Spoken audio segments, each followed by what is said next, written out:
प्रशासन से ये मांग है कि प्रशासन इसमें किसी को बख्शे नहीं, कोई भी अपराधी नहीं बचना चाहिए और उस अपराधी को कठोर से कठोर सज़ा, फांसी की सज़ा से अगर कोई बचता है तो कम से कम आजीवन कारावास तो होना ही चाहिए। की कार्रवाई जो हो रही है वो हमारे यहाँ एक कोरम है कि खिड़की उखाड़ लिया, चौखट उखाड़ लिया और फिर वो होता कुछ नहीं है।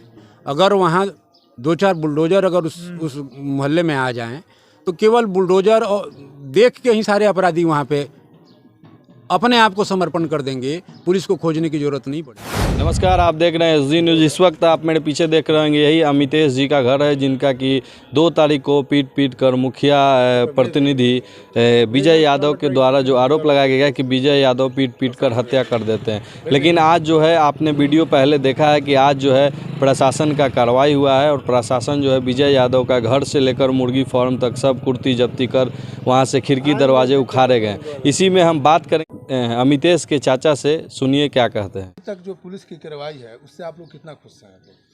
पुलिस अपने काम में लगी हुई है और जहाँ तक पुलिस के ऊपर भी हो सकता है कि वो आदमी राजनीति प्रवृत्ति का है, उसके ऊपर विधायक का समर्थन है, मंत्रियों का समर्थन है, कुछ ये भी हो रहा हो दिखावे के लिए या प्रशासन के दबाव में अभी कुर्की जब्ती का आदेश हुआ है, कल कुर्की जब्ती हो रही है। लेकिन मैं इस मामले में बिहार सरकार और बिहार प्रशासन को अपना एक सुझाव और ये मांग भी रखूँगा कि हमें ऐसे अपराधी प्रवृत्ति के लोगों के खिलाफ हमें यूपी से सबक लेना चाहिए, यूपी से हमें उदाहरण लेकर सीखना चाहिए। कुर्की की कार्रवाई जो हो रही है वो हमारे यहाँ एक कोरम है कि खिड़की उखाड़ लिया, चौखट उखाड़ लिया और फिर वो होता कुछ नहीं है।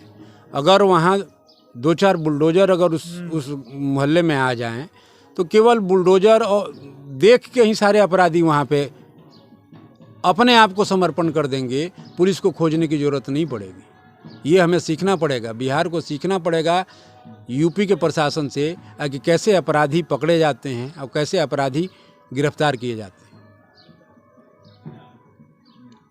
दूसरा सवाल है कि अभी तक जो है आपके जनता के जो प्रतिनिधि नेता करते हैं, एमपी एमएलए में कोई आया है आपसे आश्वासन? हमारे यहाँ एमपी महोदय आए थे जब हमारा अभी पहला वो अमितेश की मृत्यु के बाद एमपी महोदय शाम को आए थे और उसके बाद जनप्रतिनिधि आ रहे हैं, जा रहे हैं, आ रहे हैं, जा रहे हैं। लेकिन अब जैसे अब शुरू में उसमें कुछ लोजपा से भी सुनने में आया, चिराग पासवान जी के तरफ से एक नेतृत्व मंडल आया था, बीजेपी के तरफ से कोई नीरज सिंह बबलू हैं वो आए थे और इस प्रकार लोग आ रहे हैं।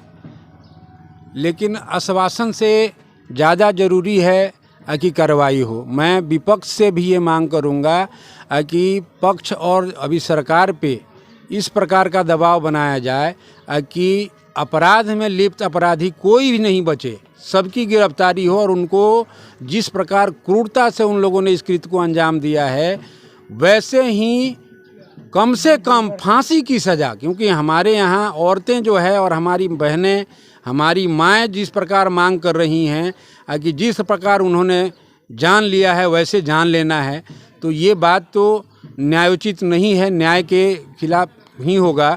तो मेरा न्याय से प्रशासन से ये मांग है कि प्रशासन इसमें किसी को बख्शे नहीं, कोई भी अपराधी नहीं बचना चाहिए और उस अपराधी को कठोर से कठोर सज़ा, फांसी की सज़ा से अगर कोई बचता है तो कम से कम आजीवन कारावास तो होना ही चाहिए। क्योंकि भविष्य में इस प्रकार के कांड की कोई पुनरावृत्ति न हो और इस प्रकार का सज़ा हो कि जो अपराधी इस टाइप के कृत्य करने को सोच भी रहे हों तो उनका रुआं कांप जाए कि ऐसा काम करने के बाद हमें सरकार और हमें प्रशासन छोड़ेगी नहीं। तो आज तक तो बिहार में कोई अपराधी पकड़ा ही नहीं गया।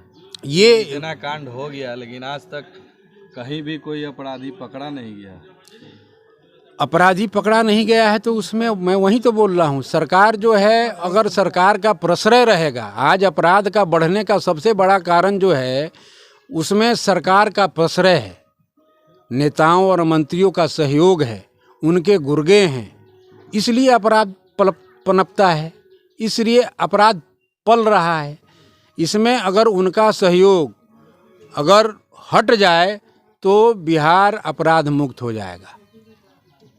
तो जैसा कि आप लोगों ने सुना, अमितेश के चाचा जी का मांग है कि जिस प्रकार से यूपी सरकार, योगी जी की सरकार, जिस प्रकार से योगी जी का बुलडोज़र चलता है, उसी प्रकार से विजय यादव के घर पे चलना चाहिए। ये जो खिड़की के मारी उखाड़ा गया है, ये इस प्रकार से नहीं होना चाहिए। जितने भी अपराधी जिनका भी नाम दिया गया है, उनके घर पे बुलडोज़र चले, ये मांग है अमितेश के चाचा का। बाकी आप क्या सोचते हैं इस वीडियो के बारे में कमेंट में ज़रूर बताइएगा और इस वीडियो को शेयर ज़रूर कीजिएगा। जय हिंद।